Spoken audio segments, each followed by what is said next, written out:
What is up? It's your boy Jay Tuck, Cowboys up, man.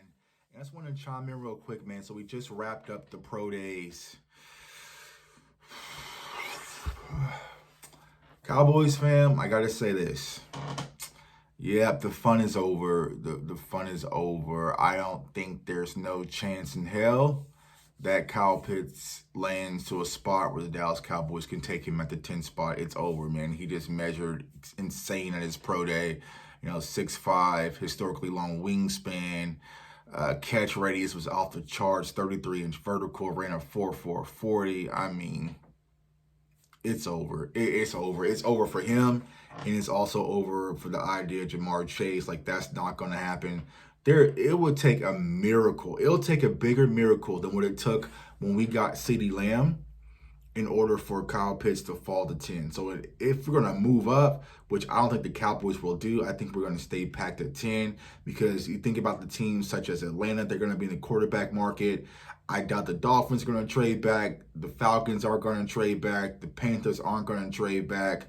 Like, he would have to get probably within like at the 9 range for us to maybe trade up and go get him. But it's out the picture, man. So the whole Pitts idea, man, shouts out to my girl Mary, Spoon, Nix, like all you guys who've been on this Pitts train, man. It's been a fun ride.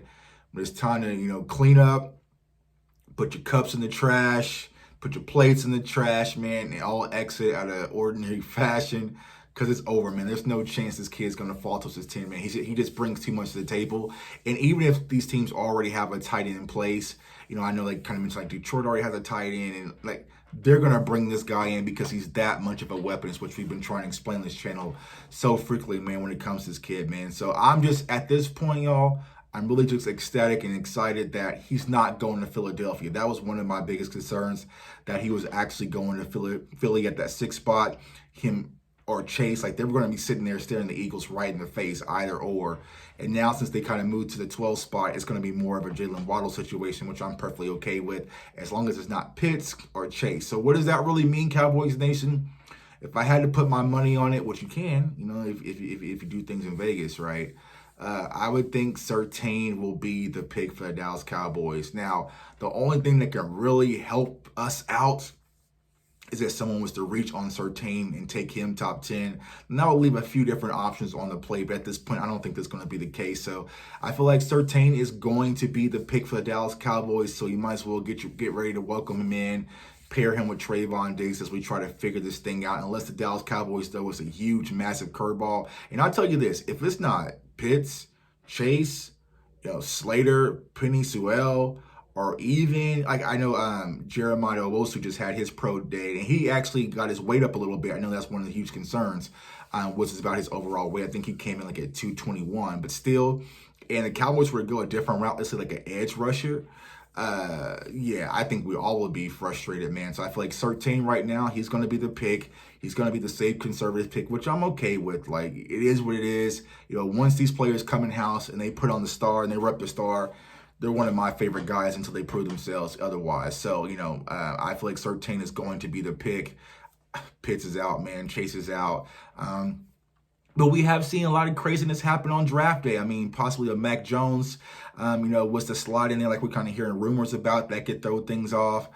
Maybe if a quarterback was to, fall to us, someone can trade. Like, there's going to be a lot of different things that we can't really plan for on draft day, but kind of just looking at things, how they're starting to fall. And after I'm visualizing and seeing what's going on in these pro days, I'm just saying there's no chance in hell that Kyle Pitts is going to fall to Dallas, man. So salute to Kyle Pitts, man. He definitely put on the show. Jamar Chase put on the show. I mean, a lot of players from the LSU and also Florida put on a great show, man. So I want to transition to a quick thing, the KJ Wright situation. So, I've been very vocal about it. KJ Wright's been one of the top guys I've been wanting to bring in house, specifically to the Dallas Cowboys in this team. Now, the news, I would say, kind of sparked last week. And so here we are, like, March 31st, and we're still in possibly negotiations. So I know that the Cowboys showed interest. KJ has showed interest. So what's really holding up the deal? Now, I've been hearing rumors about the length of the contract, whether it's going to be a short-term deal. If it's going to one-year deal, I've been hearing that KJ wants approximately around 10 plus mil. I know. So it's going to be like, what's going to be with the contract, negotiations. I'm hearing about that, KJ wants leadership in the room. So what does that really mean for Sean Lee? And also something we spoke about the other night. If you bring in KJ Wright, you have Keanu O'Neal, what does that really mean for Jalen Smith and Leighton Vander Esch? Because if you're going to be primarily in a nickel for the most part in the passing league, Neal and also KJ Wright, they cover a lot better than what we currently have in house with Vander Esch and Jalen Smith. So how are we going to work out this whole ordeal as far as pairing him with what you already have, plus what you just brought in with Keanu Neal? So, I think the KJ Wright, I'm still trying to remain remotely optimistic about it because, like I said, I feel like this guy is a player. He can definitely add some depth and also a veteran leadership. Though he's coming off an injury, man, he's a ball player, man. We all know that, man. KJ Wright's a stud. He's familiar with Dan Quinn and his scheme, but I don't think that KJ Wright is going to be the type of player that Steven and Jerry Jones can just lowball offer and be like, okay, I'm just going to jump on and come and play. No, I think he's going to have some demands. Of course, the Cowboys are going to have some demands. So can they really meet in the middle?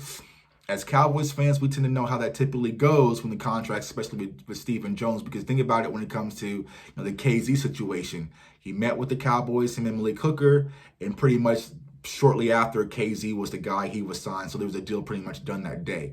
If there's been talks and we're almost like a day 6, day 7, and we still haven't seen much movement, that means there's going to be some heavy negotiation on both sides, which, I feel like what happens is you get the opportunity for another team to kind of say, you know what? Where the Cowboys offering you? Now we'll offer you that, and then KJ might make a decision to play elsewhere. So hopefully it's not the case because I want him to be a Dallas Cowboy because he definitely helps this linebacker core tremendously immediately. So that's just my thoughts, man. I'm off the pitch train currently right now, man. It's unfortunate. I mean, granted, if he falls to us, by all means, I'm still choo-choo. Let's take him, but I just don't see that happening, man. So it is what it is, man. Patrick Surtain, welcome to the Dallas Cowboys. I'm already going ahead and giving you your welcoming package, man. We'll walk you around the start and all that good stuff. It is what it is, man. So once you come to Dallas, let's just ball out, man. And if Patrick Surtain balls out, I will be Patrick Surtain's biggest fan, man. So it is what it is, man. So it's your boy J Tuck. Comment, like, subscribe. Also hit me up on Twitter at JTuck151. Just want to chime in real quick. I was watching these pro days. And star-studded, man. As like I said, they could have really put these pro days on pay-per-view. I know James Slater was there. I don't think any Cowboy scouts reportedly were in-house for LSU or for Florida's pro day, but they're aware, man. The scouts are going crazy online on Twitter. They're texting people, wow, face emoji, fires emojis, all that, because they witnessed what we all just saw, man. Kyle Pitts, Jamar Chase, they're beasts, but they won't be in the NFC East, man. It's your boy J Tuck. Y'all have a good one. Peace.